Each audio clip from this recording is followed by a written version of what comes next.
Okay, hey everyone, this is Disc Junkie and welcome back to Secondhand Sickness.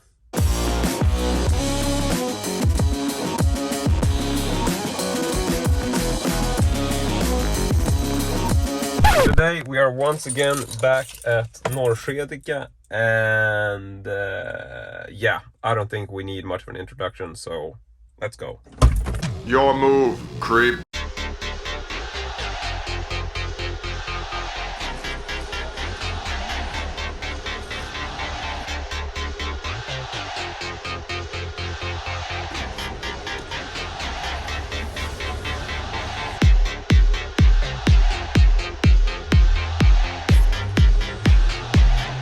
Blir man ju nyfiken vad det var för något.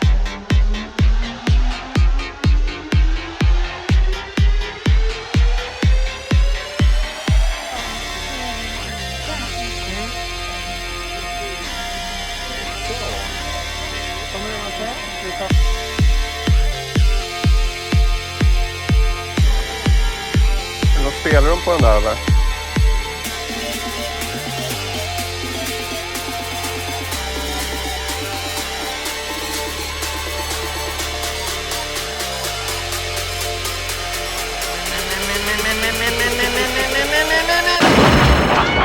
I just got back to the car and I am fucking dripping with sweat. It's ridiculously hot today. But the finds for today were so fucking cool. And yeah, totally unexpected stuff, which I'll now be loading into the car. And oh, there's something heavy there. I'm trying to see what that is for you guys. I mean, I know what it is. So yeah, that's it for today's flea market run. Now we're gonna drive back and we're gonna unbox and check out all the stuff that I found.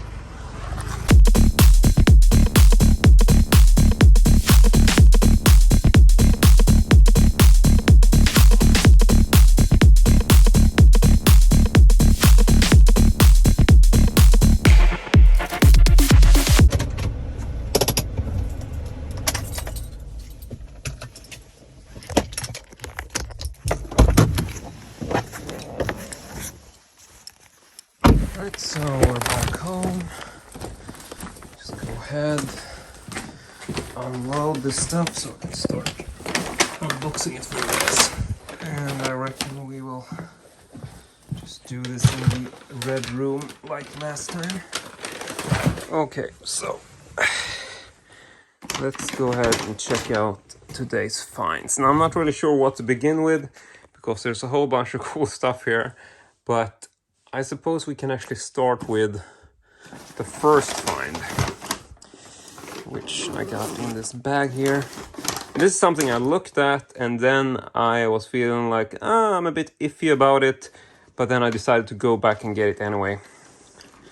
And it is this wooden little Buddha statue. And the guy wanted 275 for this, which is like, 200 Swedish crowns is about 20 euro, I would say. So somewhere in the range of 27 euro, thereabouts. And it's a really heavy piece. And not that I'm into like Buddha statues in general, but I saw this and the guy was sort of showing this other potential buyer and sort of flipped it over. And as it turns out, this actually has this erotic little scene etched into the bottom of it. And I'm sort of a collector of vintage erotica, and I'm not really sure, I don't know too much about these, but as I was walking around, I sort of did like a quick Googling on this, sort of checking on eBay, and I realized that I could find basically identical little Buddhas of wood like this exact model, it seems. I don't know how old they are, or, how rare or whatever. I would imagine they're not super rare or whatever, seeing as I could find some, but it turns out that these are actually quite collectible. And the ones I found on eBay, which I think are this exact type, they roughly go for like 150 euro. And I paid a little under 30 euro. So, I mean, I'm probably gonna keep this because I think it's such an odd little piece. And I also like the dark wooden tone, so I don't know, I just think this was a really cool find, so I decided to get that, even though it was definitely really, really unexpected for me. Didn't really expect to pick up a little Buddha statue. So Steve is inspecting this. Does this smell weird? I don't know, smells okay to me. Okay, so let's put that aside. So, let's see, next up, we have, let's see what we got in here. And it's a very warm day, yeah.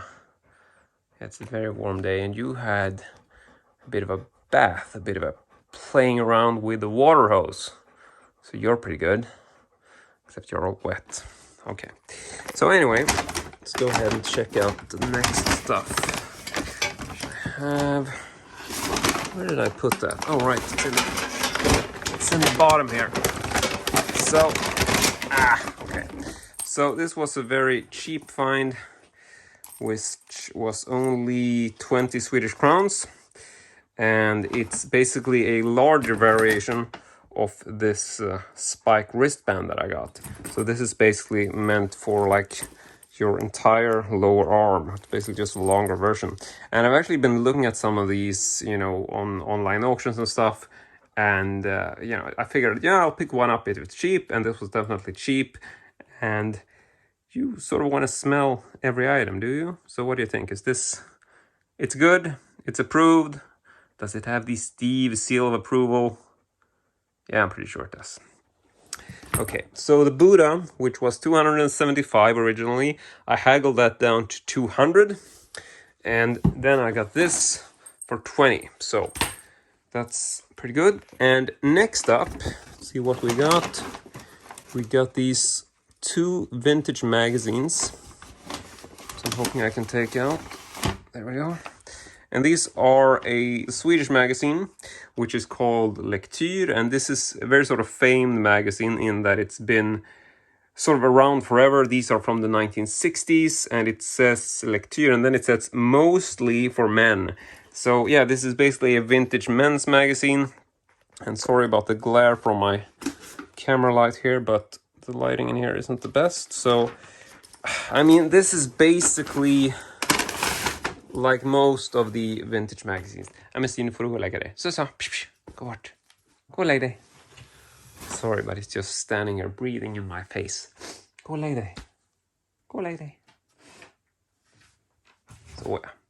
Okay, so here we got these vintage magazines. And these are basically like very early Playboy type mags. You can see that they are commonly, it's like articles, various, you know, masculine topics, I don't know.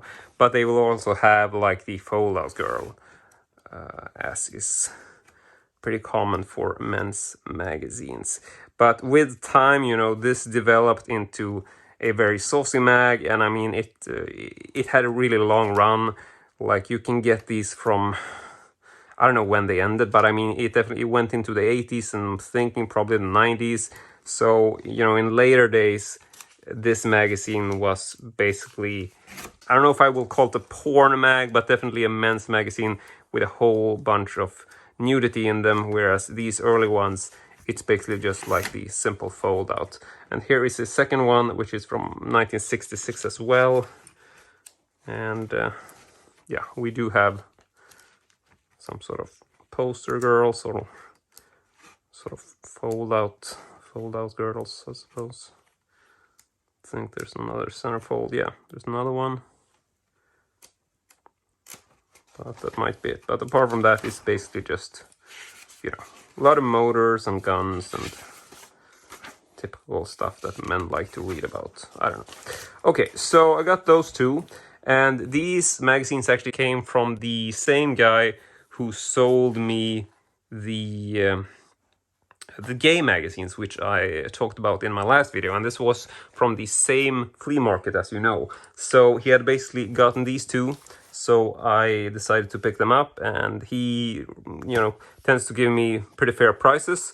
So he basically wanted 30 Swedish crowns for these, for the pair, which is pretty decent. I think that's basically what they're worth. Maybe more to like a collector who's like really into this magazine. But I think it's definitely a fair deal.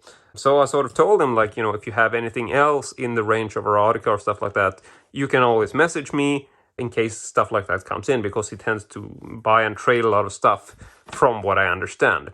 And he's like, no, I just got those. But oh yeah, did you see the sign? And I'm like, no, what are you talking about? So then he walked over to a different part of his table and he showed me this vintage metal sign. And this was really unexpected for me. This is a tin sign for a company called Max. And Max was a VHS distributor, or I'm gathering that's where they sort of started. And to me, they are sort of primarily famed for being like an erotica label back in the early 80s, like an early rental VHS. And I can actually show you, because I have one sitting on the side here. And this is one of the original VHS tapes which you could get in the 80s. This is a rental from the Max label. So there you can see their sort of typical case logo.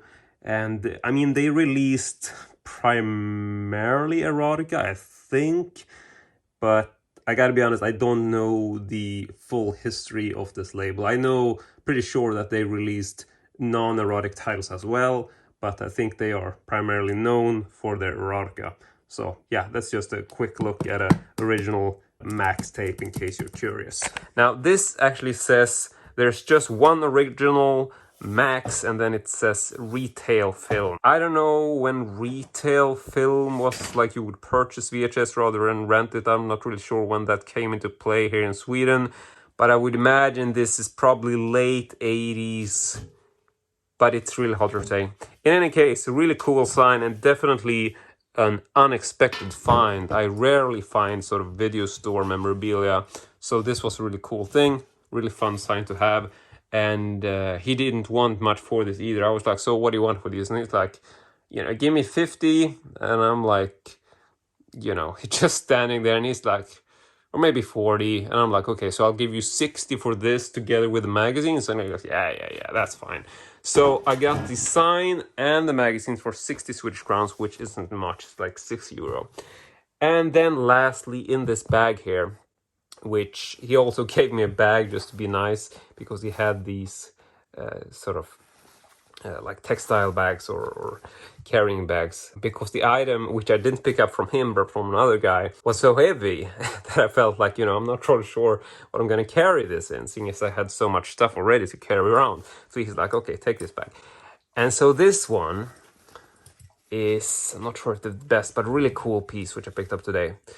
And this is a authentic vintage style army grenade, and it's all rusted and it's really heavy. Now this has been emptied out. You can see in the front here that it doesn't have like a tip to it. There's basically some of these, like, I don't know what you would call it, but you can see that there used to be a top here, basically the same way that you would have a screw and a bolt. You can see that there are some markings to the hole. So yeah, there would have been a tip here, but I mean, if this still had a tip, then I would be quite worried to purchase it, because then, I would think that it's a live grenade. But yeah, so it's not a live grenade, but it definitely is a authentic real grenade. And I actually walked by my friend Leffe, or Leif, whom you've seen in some of my videos before from Norrskedika. Big beard, really happy guy, and I tend to go by his little table whenever I'm there, when I see him, to sort of show him I'm fine, that just, shoot the shit. So I showed this to him and he told me that this is probably a training grenade, meaning it's not something that was used in war times. I mean, it is from war times, but it wasn't used in war, because this also makes sense that, it's open, and clearly this was emptied out and it didn't explode, because then it wouldn't have the body, it would basically not exist. But it is a authentic grenade. It's very heavy, it's all metal, but he thought that this was probably used for training purposes. I'm not really sure how it would work, but either way, it's a really, really cool piece. Feels very Mad Maxian, really heavy. And I got this from this couple. It's not like they had army memorabilia, so this was very much a single piece on their table. And they seemed like a really friendly couple, sort of joking, like basically the girl didn't want to sell this below the asking price, which was 200 Swedish crowns. But the guy was like, I can take it down to 150, but we have to be quiet because she doesn't want me to sell it. And she's like, what are you doing over there? So yeah, they were playing around lots, so it was kind of fun. And I eventually got it down to 130, which I think is definitely worth. And I don't know, I've never really seen much of this stuff at flea markets. Usually you will see like these bigger types of rockets that they use for, I don't know what they're used for, but like the ones that are really big, like they're maybe half a meter or something, usually like this gold tone, and it basically looks like a single bullet from a gun, except it's like supersized. And I'm not really sure what those are used for, but I rarely see anything like this. So yeah, this was definitely a really cool piece, and I'm pretty sure that 130 is a pretty fair price. So yeah, this is gonna be really cool, keep on display on a shelf, and yeah. But that is basically it for all of my finds today. So we got the magazines from 1960s. We got the Buddha with a little erotic etching underneath. And we got this, the leather strap or wristband for my arm. Then we got the Max sign. And then we got the vintage grenade. So yeah, that is everything I got. And so I was really, really happy with today's finds. And it was just so many sort of weird, unexpected things which didn't feel like my general area of expertise. I mean, I usually go for like movie stuff and VHS and film related items, but these things were really, really cool and very much sort of not in my general area of expertise, which I think is always fun. I mean, that's almost like the most fun, when you find stuff that you didn't know you needed, so to speak. But yeah. So in any case, that is it from me. I really hope you enjoyed this, and as usual, hope to see you all next time.